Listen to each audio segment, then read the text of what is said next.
welcome in to the Operations Management Lecture for Chapter 8. So that is what we got going on tonight. I am your host today. I get to be your host here on this lecture, Michael R. Davis, Production Operations Management, Central Baptist College. So very good, very good. And like I said, with Chapter 8 here, we're going to be talking about location planning and analysis. Location planning and analysis. So as we look at this chapter, we do have some learning objectives that we want to look at. In our learning objectives, we're going to identify some main reasons organizations need to make location decisions, explain why location decisions are important, discuss some options available for location decisions, examples of the major factors, an outline, the decision process for making these kinds of decisions, and then lastly, use the techniques presented to solve typical problems. So that's what we're going to be talking about here in Chapter 8. So as we get started, first we consider the need, right? The need for location decisions. You've heard it said oftentimes when it comes to business that the success of your business really depends on location, location, location. And that is so true. So location decisions arise for a variety of reasons. One of those, maybe you need an addition to a new facility. You know, as a part of a marketing strategy, you need to expand markets. Maybe there's a growth in demand. Maybe your facility's capacity is able to put out 1,000, but all of a sudden the demand is for twice as much, 2,000. So growth in the demand that cannot be satisfied by expanding the existing facility. Maybe you need to think about a new location or another location. Maybe there's a depletion of the basic inputs required, inputs that requires relocation. Hey, we're not doing really good down here at this location, so maybe we would do better at another location. Shift in markets, maybe we have a shift in the market share, a shift in our target market, and then ultimately the cost of doing business at a particular location makes relocation attractive. So again, when it comes to business, we're talking about profits. So we want our revenues to exceed our expenses so that we can show that profit margin. So the cost of doing business at one particular location makes a relocation situation more attractive so that we can increase that profitability. Strategically important. Location decisions can be very strategic. They're closely tied to an organization's strategies. You know, if they have a low-cost strategy, maybe a convenience to attract market share. These are things that, align strategically with location decisions. Strategically, when you're talking about location decisions, it affects capacity, it affects your flexibility. It can represent a long-term commitment of resources, affect investments that are required, operating costs, revenues, operations, all of these elements. It definitely can affect or have an effect on. What about our competitive advantage? Is it going to make an impact to that? It can. Supply chains. We talk a lot about supply chains. Location decisions often have an impact. It's important when it comes to considering the supply chain. How are you going to get those raw materials that you need to produce the particular product that you are manufacturing? Is a relocation or a new location, does that contribute profitably to your strategy or negatively? Bam, that's what you want to consider. Objectives for location decisions include, you want your location decisions are based on ultimately your profit potential, the cost, and customer service. Those are the top three, right? Finding a number of acceptable locations from which to choose. If you're looking at location A, location B, location C, which is going to be the most beneficial. Location decisions that can be based on your position in the supply chain. We've already talked about that, whether it be the end when it comes to accessibility, consumer demographics, your traffic partners, traffic patterns, not partners, and local customs. That all of these things are vitally important. That's at the end of the chain. In the middle of the chain, you want to be near some suppliers, near some specific markets, or maybe at the beginning of that supply chain, so that you can be near the very source of those raw materials, so that you can more efficiently and effectively grab hold of what you need so that you can produce what it is you want to produce. Web-based retail organizations are effectively location independent. So, when we're making decisions, we have to consider the impact of technology and the internet when it comes to making those location decisions. Supply chain considerations include the management. You need to address the number and the location of suppliers, the production facilities. What about the warehouses, your distribution centers? Is it going to be centralized versus decentralized when it comes to your distribution? So the importance of such decisions is understood by their reflection of the basic strategy for assessing customer markets. Where your customer is, what your customer is demanding, all right? These are supply chain considerations that are in effect when it comes to location decisions. Now, you have some location options, right? Existing companies generally have 4 options available when it comes to location planning. All right. You may see this again. This information right here is something that you may see again, maybe on a test. I'm just saying, but existing companies, the 4 options that are available, number 1 is just to expand an existing facility. Like, for example, my studio is 16 by 16. Maybe I want to expand it by 25%. Or maybe I want to expand the facility by 50% or 150%. So that's one option. Another option is to add a new location while retaining existing facilities. So I've got this store over here. I'm going to open up another store. All right, I'm not going to close down what I'm doing here. I'm just going to open another location. Option number 3, hey, let's shut down here and let's move. All right, shut down one location and move to another. So I got this store over here, close it, build this one over here, twice as better. Everything moves over here. And then the last option is just don't do anything. All right, nada, nothing. Let's just hold with what we've got. Location options. Now, there are some global location facility factors, especially in the world of technology and internet and globalization. The 2 key factors that have contributed to attractiveness of globalization. And by the way, I most recently worked with Verizon Wireless in their customer service channel. And they recently made some organizational changes and have moved some of the customer service from the national United States to international, global, other. And so some of the attractiveness of globalization include maybe the trade agreements like the NAFTA, the North American Free Trade Agreement. You've got the General Agreement on Tariffs and Trades.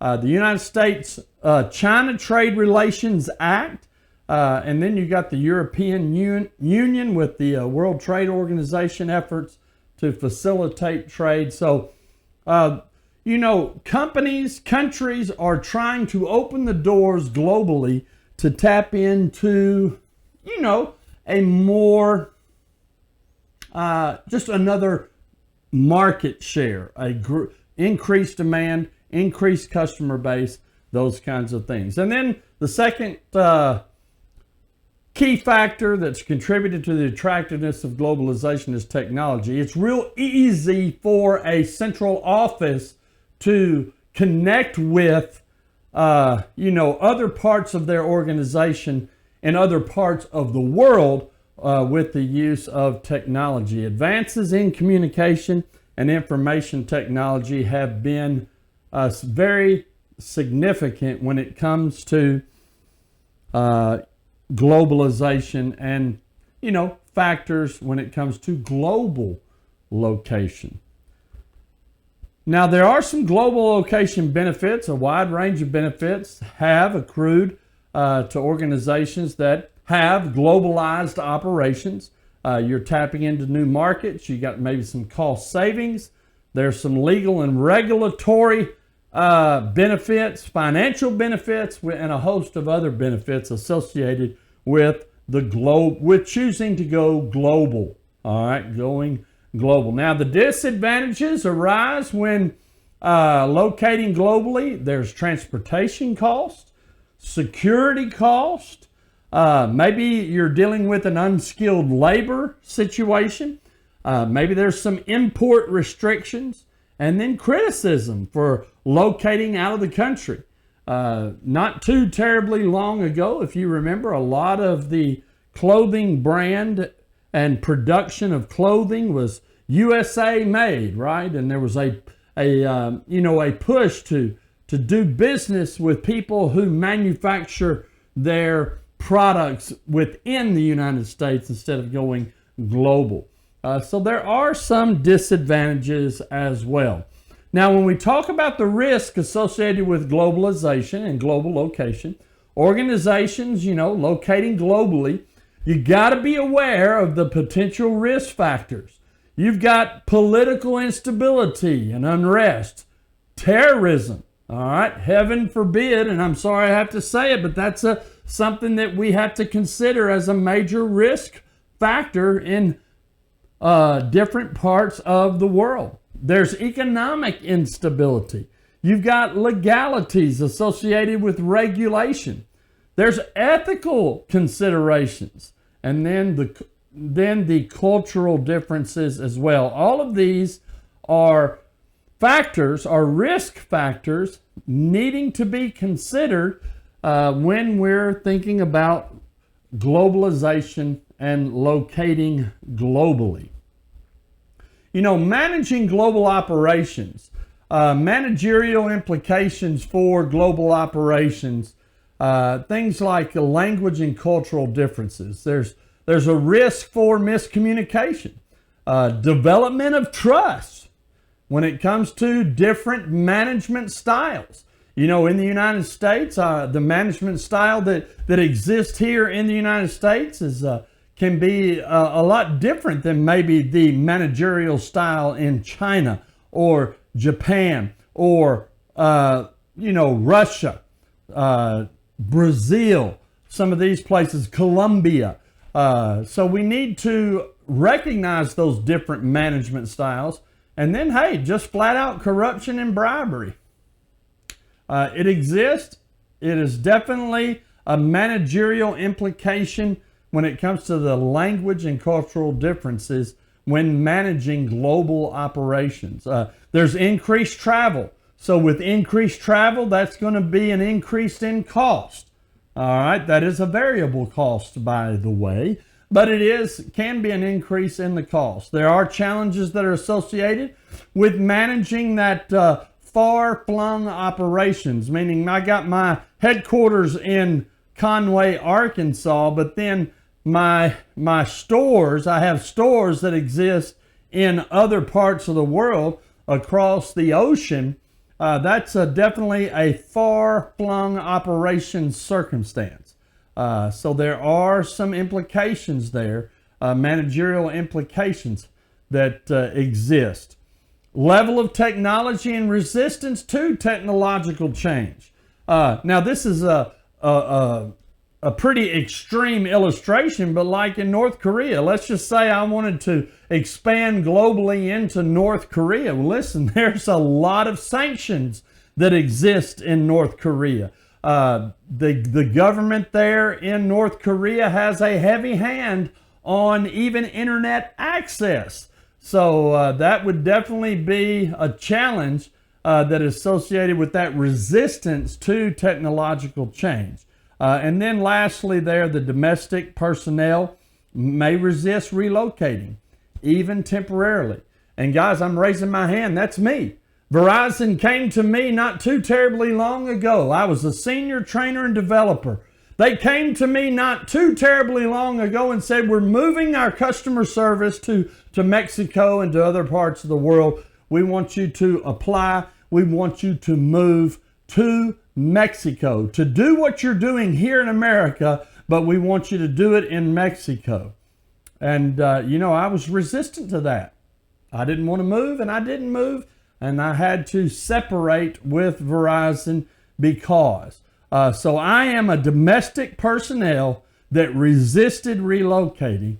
And, my expertise, my experience, my education, everything that I had to offer is something that, unfortunately, they were willing to separate from so that they could go global. So they chose to manage their global operations differently, which did not include me. But I'm okay with it, by the way, because I got to be here with you guys, and I have had a blast doing that. So, never the how.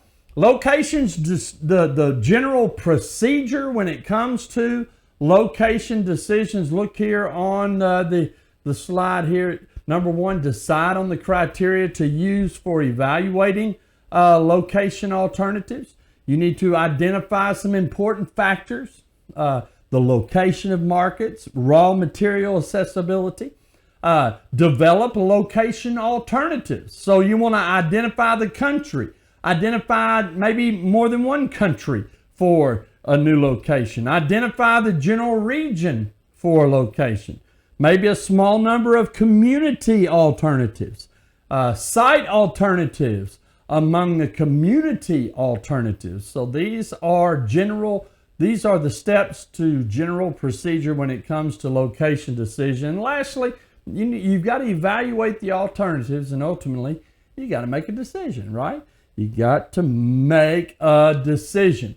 Now, in the slides in Canvas, you're going to find this graphic here that talks about the factors relating to foreign locations, from government, cultural differences, and so forth, labor, all the way down to safety. So take a look at that information. But when you're identifying a region, so regional factors include location of raw materials.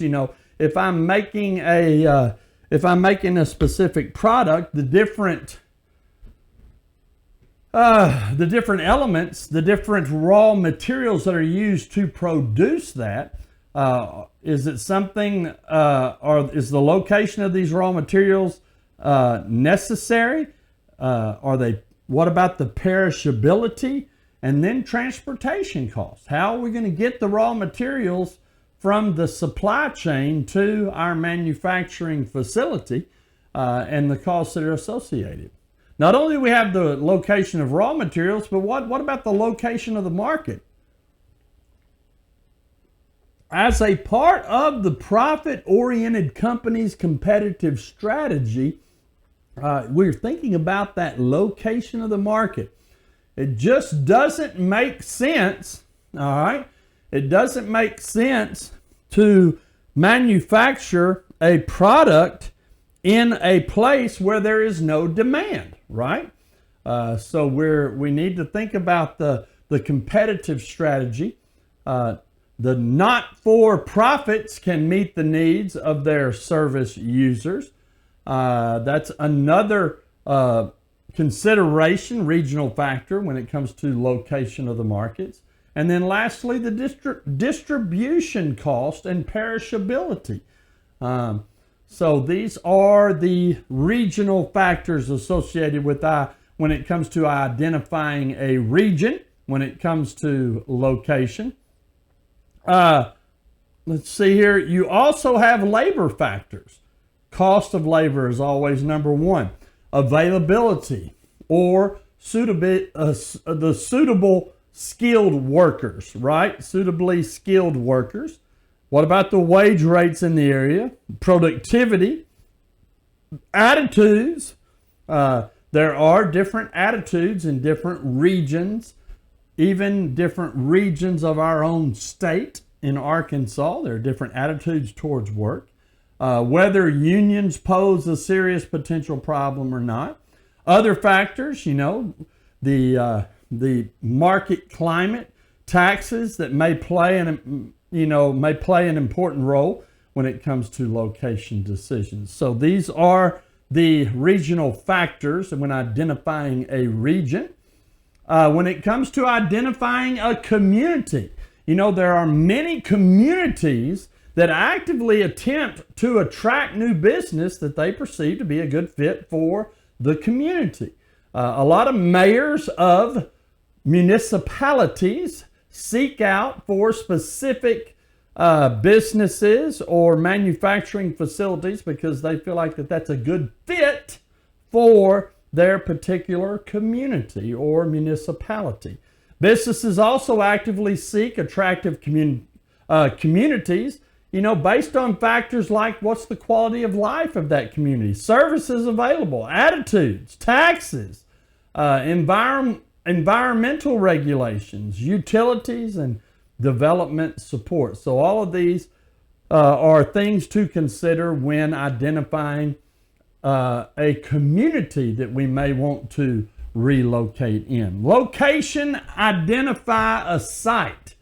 So we're looking at a specific building, a specific facility maybe. We're talking about land here. You're talking about the transportation. Is there accessibility when it comes to the transportation needs? Zoning and other restrictions is definitely a site location consideration when it comes to identifying exactly where you're relocating or locating to. Multiple plant manufacturing strategies when it comes to organizing operations. There is a product plant strategy. This is where the entire products, the entire production lines, they're produced in separate plants, and each plant usually supplies the entire domestic market. All right. So the product plant strategy, it's kind of a all under the same roof concept. Now the market area plant strategy, these plants are designed to serve a particular geographic segment of the market. Plants produce most, if not all, of the company's products. So there you go with the multiple plant manufacturing strategies. Along with the multiple plant manufacturing strategies, we're talking about organizing the operations now. So the process plant strategy, this is different plants that focus on different aspects of the process. Like automobile manufacturers, you've got one plant that's producing the engine, another plant that's creating the body, and they come together at yet another plant for assembly. Coordinating across the system becomes a significant issue. Now, the general purpose plant strategy, these are plants that are flexible. They're capable of handling a range of products. So they're not focused in on one particular production product, but they are able to handle a range of products. Now the GIS, Geographic Information Systems, this is a computer-based tool, and it's used to collect, to store, to retrieve, to display demographic data on maps. So when you're considering a location, the more information you're able to obtain, the better. So, this GIS compiles a plethora of information for your consideration. It aids in the decision makers for targeting market segments, identifying relations relative to their market potential, and then your distribution networks. We're going to have to plan out how we're going to distribute our products and or services. GIS helps us as well portraying relevant information on a map, and it kind of makes it easy to see. Makes it easier for decision makers to understand what the information is actually communicating. GIS, Geographic Information System. Service and retail locations, all right, considerations. The nearness to the raw materials, we've kind of already talked about that. It's not usually a consideration when it comes to service and retail locations. Customer access is a prime consideration for restaurants, for hotels, for things like that. It's not an important consideration for, call centers or things like that. When it comes to service and retail locations, they tend to be profit or revenue driven. So how much consumer traffic are they able to stimulate? Are they able to have? They concerned with the demographics. You got competition. You got traffic volume patterns and convenience. All of these things play into those considerations. And then lastly is clustering. There are similar types of businesses that locate near one another. One that automatically comes to mind is Walgreens and CVS. It just seems to me that CVS had a location strategy that wherever a Walgreens was, they were going to pop up a CVS so that they could have a presence and acquire a direct competitive advantage by clustering near Walgreens. Evaluating the location alternatives, there are some common techniques. Locational cost volume profit analysis, we're going to look at that. We're going to talk about factor rating. And then you've got your transportation model and center of gravity method. So these are techniques when it comes to evaluating location alternatives. So first we have the cost profit volume analysis. This is probably the most popular, to be honest with you. This is a technique for evaluating location choices in economic terms, dollar signs, cost versus revenue.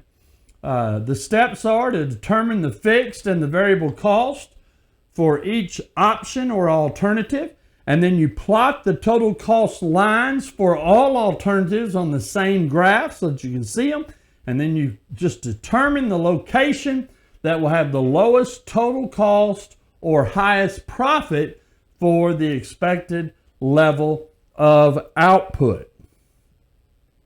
So when it comes to locational cross profit volume analysis, the assumptions that we have is first, the fixed costs are going to be constant for a range of probable outputs. Variable costs are linear for the range of probable output, and then the required level of output can be closely estimated. All right, so only one product is involved. So when you're doing analysis, if your manufacturing company manufactures more than one product, you're going to need to do an analysis per product in making your cost profit volume analysis. Now, when it comes to cost profit loss analysis, for a cost analysis, we compute the total cost for each alternative location. And how we do that is using this right here equation, which you will probably see again. And that is total cost equals fixed cost plus variable cost times quantity or volume of output. All right. So this is your total cost equation for the cost profit loss analysis. So we're going to do something here. We've got a company, and we are going to do a cost profit loss analysis. We've got location A, B, C, and D. On this particular graph, this is the example in your book. We have company A, fixed cost of $250,000. Variable costs are $11 per unit. Location B is at $100,000 fixed cost per year. But looky there, variable cost per unit is elevated at $30 per unit. The fixed costs at location B are less expensive, but it's going to be more expensive for us to produce the product there for some reason. Oh, I'm sorry, I didn't mean to click that. Location C, $150,000 at $20, and then location D at $200,000 at $35 per unit. So your example in the book there is fixed and variable costs for 4 potential plant locations. We looked at that, and it says to plot the total cost lines for these locations and then identify the range of output for which each alternative is superior. And then lastly, if expected output at the selected locations is to be 8,000 units per year, which location would provide the lowest cost. So first, let's take a look at Company A. All right, taking a look here at Company A, we've got fixed cost of $250,000, and then variable cost is per unit at $11. So we need a starting point. We're going to create a graph with lines so that we can see the profit cost analysis. So we need a starting point, and that starting point is zero output. All right. So right up here, if our total cost equals fixed cost plus variable cost times output, we can conclude that with Company A, the fixed cost is $250,000, right? The variable cost is going to be $11 per unit, but how many units are we producing? 0, all right, 0. So that means that with Company A, the total cost then is going to equal 0. All right, total cost is going to equal 0 total cost is going to equal 250,000. Sorry, 250,000 if the output is 0. So that's going to be our starting point. All right, so now I brought our whiteboard in. So now let's take Company A, and we need to calculate. We're making a line, right? We're drawing a graph. So the graph is going to look kind of like this, and then we're going to we have our point here, and then we're going to create a line, right? A line to kind of show us the profit cost analysis. All right. So that's what we're going to do. So now we've calculated that. Hang on. All right. We've calculated, and let me write this out, and then I'll show you.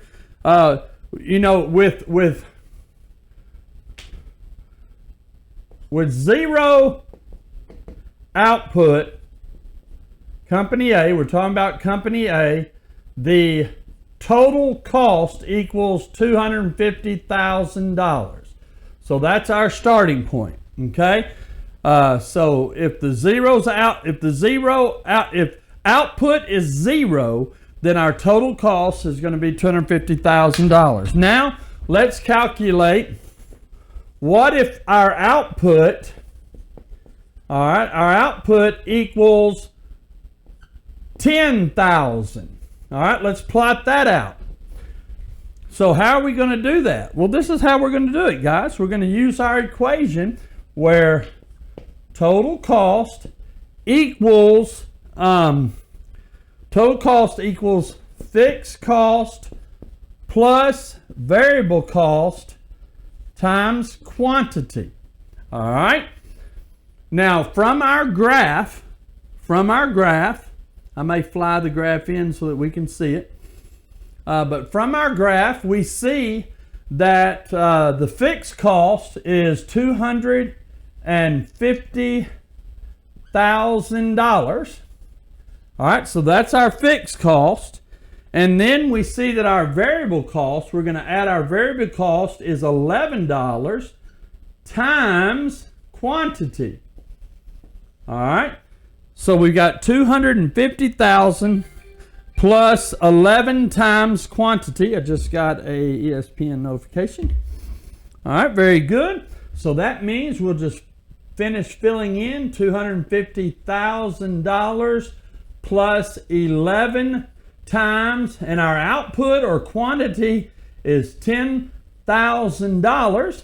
So that means total cost equals $250,000 plus 11 times 10,000 is 110,000. So that means that total cost at 10,000 units output equals $360,000. All right, so let me turn this around, let you look at that so you can see how that is calculated. So here we have our equation. Total cost equals fixed cost plus variable cost times quantity. All right, we're inputting our information, and at 10,000 units of output, our total cost is going to be $360,000. So at zero output, we're at $250,000. At 10,000 output, we're at $360,000.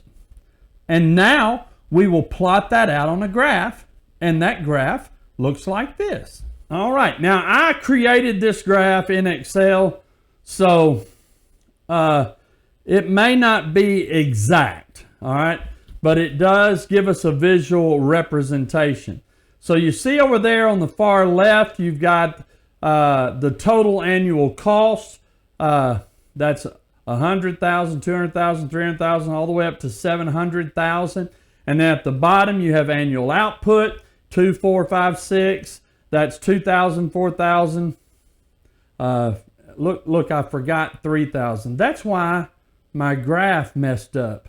I left out the 3. But anyway, that is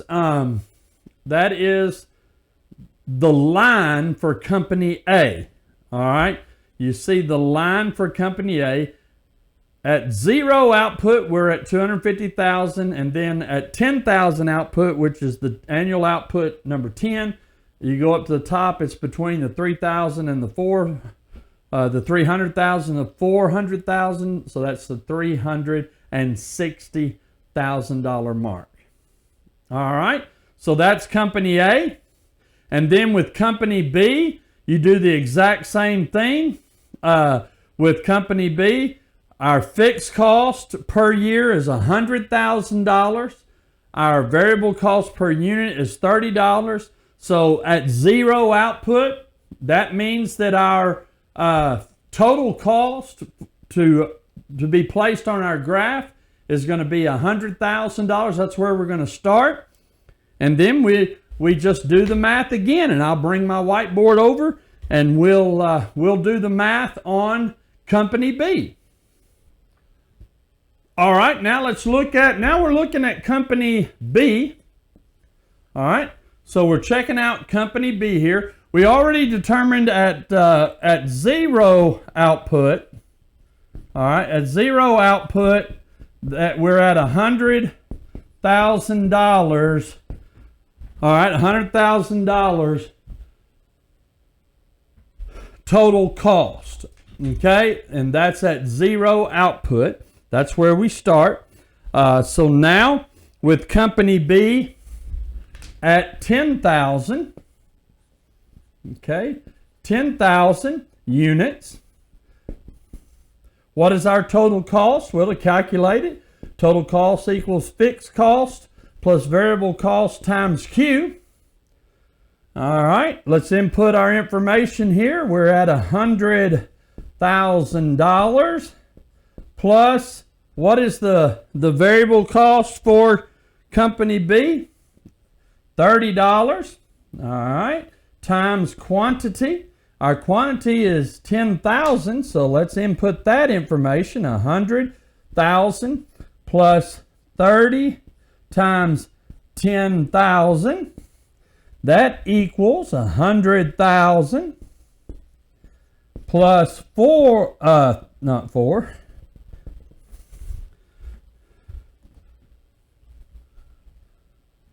All right, 100,000 plus 300,000. 30 times 10,000 is 300,000. So our total cost equals $400,000 for company B at 10,000 units. All right, so I'll show you that. So it, with 0 units output, our total cost of company B is equal to our fixed cost, which is the $100,000. At 10,000 units, we do TC equals FC plus V times Q. That's to work the problem, and we come to our total cost at $400,000. So now let's take a look and see how company B, how that company looks on our graph. All right, so here's our, we've put the red line in for company B. The total cost at 0 output's 100,000. So that's the red dot there, the red dot to the left. And then the line goes up to $400,000 at $10,000 input. And you see the line. And we're going to be able to see which company is superior at which output. Now, just looking at this graph, just so that you guys can begin to understand, it looks like all the way up to about 8,000 annual output units, it looks like we're going to go with company B, because the line as far as total cost is below company A from 0 to about 8,000. Now my lines are off because I left out the 3 in my graph, so we can't really depend on the numbers here, but just for visualization's sake, if we were doing a profit cost analysis on just these 2 companies, based on this information, from 0 to 8,000 output, I would go with company B, and then at 8,000 annual output units, then it looks like the total cost is less with company A. So I would go with the blue line, company A. But we don't have just A and B. We've got company C. Company C, we got the total cost at 0 output is $150,000, and then we've got variable cost of $20, and we just need to pull the whiteboard and do the math again and figure out what is our output for company C at 10,000. And when you do the math there, where TC equals the FC plus V times Q, 150,000 plus 20 times 10,000, that gives me 200,000 plus 150,000, so that's 350,000.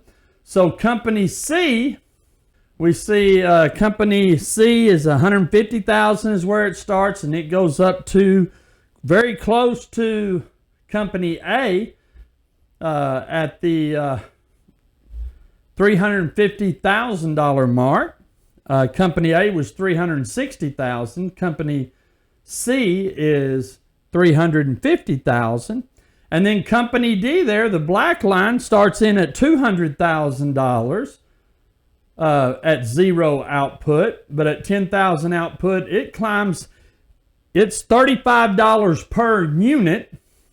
So Company D, total cost at 10,000 units output is $550,000.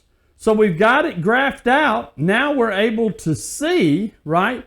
We're able to see our profit cost analysis, right? We have the lines for the particular companies, and we are able to see how Company A, B, C, and D, when it comes to total cost, compare. So what does this information tell us? Well, when you look at this graph, now this is one that came out of the book, so it's if you look at this graph, if you look over there, you see that Company B, the blue line, from 0 units to between 4,000 and 6,000 units. All right, it looks like from 0 to that point, all right, which is right over there, where the red and the blue line intersect. So from 0 to between 4 and 6,000 units, that means I'm going to build or do business at Company B. That's Company B is superior. The blue line is lower than the rest of the lines on the graph. From that point to between 10 and 12,000 units, where the red line and the black line intercept, it looks like the red line, Company C, falls to the bottom as being, and the line that is lowest on the graph indicates the less when it comes to total cost. So it looks like Company C is superior in that regard. But then from, between 10 and 12,000 units, we would go with Company A because Company A has the lowest total cost. All right, Company A there is superior. And then, of course, Company D, on this particular graph, Company D, the green line never dips lower. It's never at the lowest point, so we wouldn't consider Company D at all when it comes to the location total cost. Now, what we want to do now is we don't have specific numbers for these intercepts. Where Company B, the blue line, and Company C, the red line, intersect there, what is the actual output at that intersection? All right, where those lines cross, what is the number of output that we need to calculate? We see that Company B is superior where Company B and C intersect. So from looking at our line here, the output amount where B and C intercept is between 4,000 and 6,000 units. So I'll tell you what, let's do. Let's calculate the exact number of units there are at that intercept.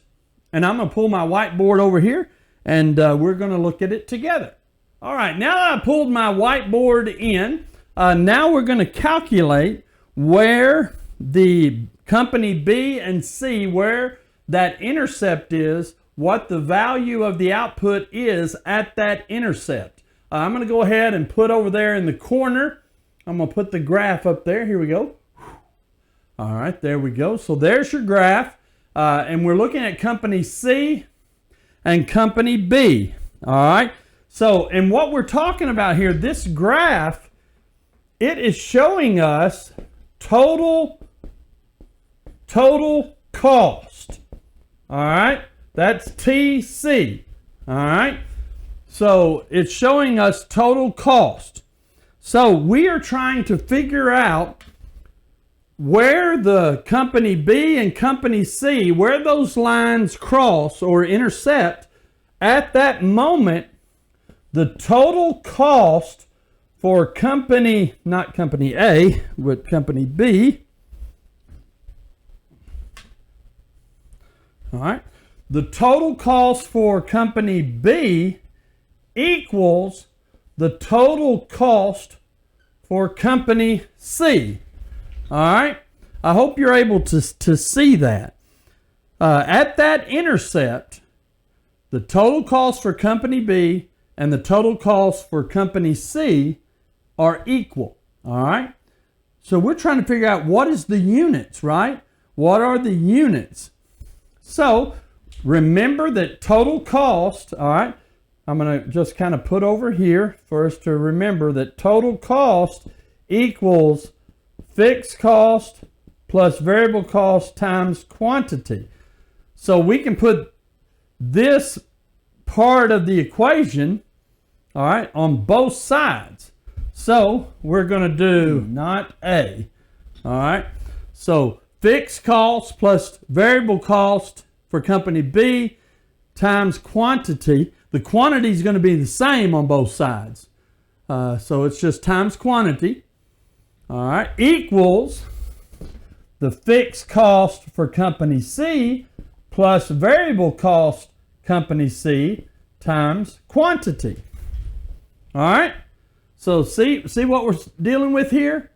This is TCB equals TCC. All right, total cost company B, total cost company C. Now we just need to plug in our numbers. All right, now we just need, if we remember, our fixed cost for company B was $100,000. All right, plus our variable cost for company B was 30. All right, so that's 30 times Q, quantity, equals fixed cost for company C was $150,000, plus the variable cost for company C was $20. $20 times Q, all right? So now, just using, algebra and we're going to move, let's move the 100,000 to this side because that is a like term to the 150. So we can do 150,000 minus 100,000. We got 30Q over here and 20Q on this side. Let's move the 20Q to this side. So 30Q minus 20Q. All right. So here we go. I hope you're able to see this, that 30Q minus 20Q equals 150 minus 100.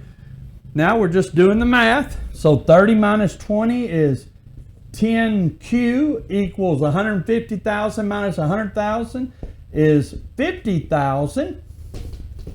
All right, so there you see that. And then last but not least, we can divide both sides by 10, and that's going to give us Q, which is quantity. That's what we're trying to find, is 5,000. So that's 5,000 units.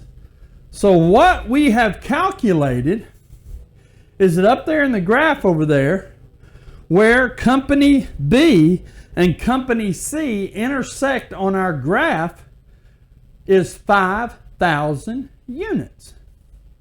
5,000 units. All right, and we can do the same thing in calculating where companies A and company C intersect. And we come to, once you do the math, all right, we see that it comes out to 11,111.11 units. So we can't have 0.11 units, so we round it up to the 11,112 units. So if our expected need or demand is going to be less than 5,000 units, all right, then we're going to go with company B. But from 0 to 5,000 units output, because from 0 to 5,000 units output, company B is superior. At 5,000 units output, company C takes over and is superior until such time as company A intersects with company C, and that's at 11,112 units. So if our need or demand is greater than 11,112 units, we would need to go with company A. All right, so let's go back and let's look at this. All right, so here is our graph, and we've calculated, all right, we've calculated where company B and company C, the red and the blue lines, intersect, and we determined that at that point, that's 5,000 units, all right, and then we calculated at where company A and company C intersect, that's 11,112 units. So 0 to 4999, 0 to 4,999 units, I'm going with company B. 5,000 units to 11,112 units, actually 111 units is going to be company C, and then 11,112 units or more, I'm going to go with company A because company A is superior when it comes to lowest total cost. All right, so that's what we're looking at, and that is your profit cost analysis. All right, cost profit volume analysis. And we discovered in our analysis we're not going to go with company D at all. But if company B is superior up to 4,999 units, company C is superior 5,000 to 11,111 units, and then company A is superior 11,112 units and up. So very good, very good. Company D is never superior. Sorry, company D. We will not be going with company D. Now, not only do we have the cost profit volume analysis, but we have factor rating. And the general approach to evaluating locations using factor rating includes quantitative and qualitative inputs. The procedure is to determine which factors are relevant. You want to assign a weight to each factor that indicates its relative importance compared with all the other factors. Weights typically sum to 1. All right, so the total is 1. So if I have, 5, I will weight them so that all of the weight indications equal 1. Also, you need to decide on a common scale for all factors.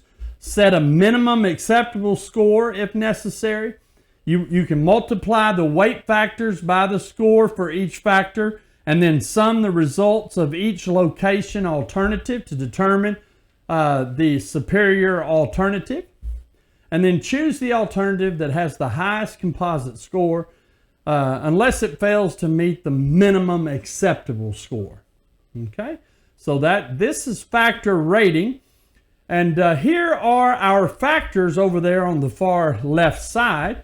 So you have your proximity to existing source, traffic volume, you got rental cost, you got size, layout, and operating cost. And we have indicated a weight per factor. So the proximity to the existing score, the weight of it is 0.1. All right. Traffic volume is at 0.05.